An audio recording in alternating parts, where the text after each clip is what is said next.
So Reddit's got a big IPO coming up this week. There's a lot of deals in the pipeline. Why do you see this happening now?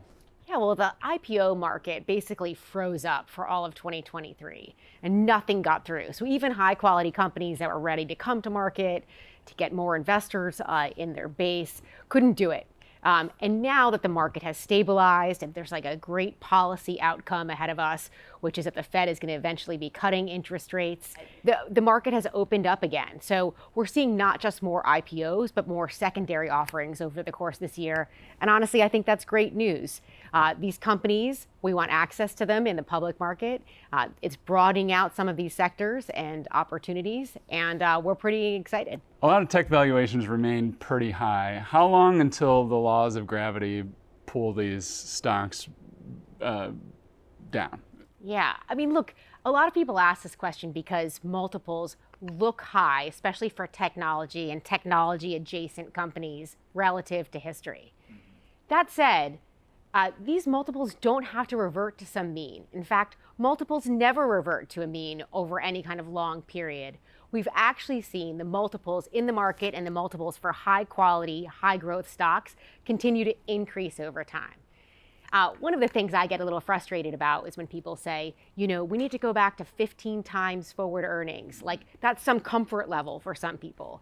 I sometimes say that's very lazy because the last time we were at multiples like that, the quality of corporate balance sheets, the quality of growth, the amount of cash generation from these companies was meaningfully different. We generally have a much higher quality group of companies making up the biggest parts of the market cap of the index today, and multiples don't need to mean revert. Plus, we have like this incredible exchange of information today. You know, we are not waiting for companies to report during their quarterly season or coming to talk to us at conferences. We know in real time how their businesses are doing, and we have ways to triangulate with third-party data. So we can incorporate that information into the valuations that we are willing to pay for these companies right away. So this is a long way of saying, I think many of these technology companies that have incredible growth prospects deserve a multiple that's a premium to the rest of the market and a premium to history. And this is my most important point, multiples offer almost no explanatory power in your future returns over shorter holding periods. That's another way of saying multiples can look high relative to the market and still you can generate very strong returns, or they can look low relative to the market and you can still have weak returns, especially in holding periods of like a year and under.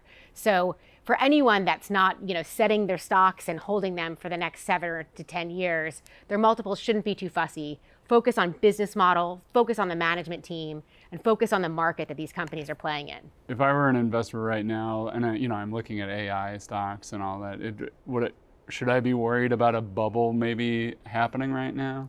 No, I don't think so. I think we're in the very early stages of what, of AI and of kind of the AI adjacent opportunities. And this is what I will say. We have a couple large language models that are publicly available. We have lots of sort of siloed large language and large event models that different industries and companies are using. But we don't know the full application. And we don't know the full application across all industries and all governments. I think the demand for chips, for software, especially software enabled by the cloud, and for people who have these great skills to harness AI is almost unlimited at this moment. And it's really hard to put a price on it. So I think we're at these very early stages and there's lots of different, secondary and tertiary benefits of this technology. That's really exciting. Yeah. Well, thanks a lot, Kate. Yeah, thanks so much for having me. And thanks for watching. Check out more at qz.com.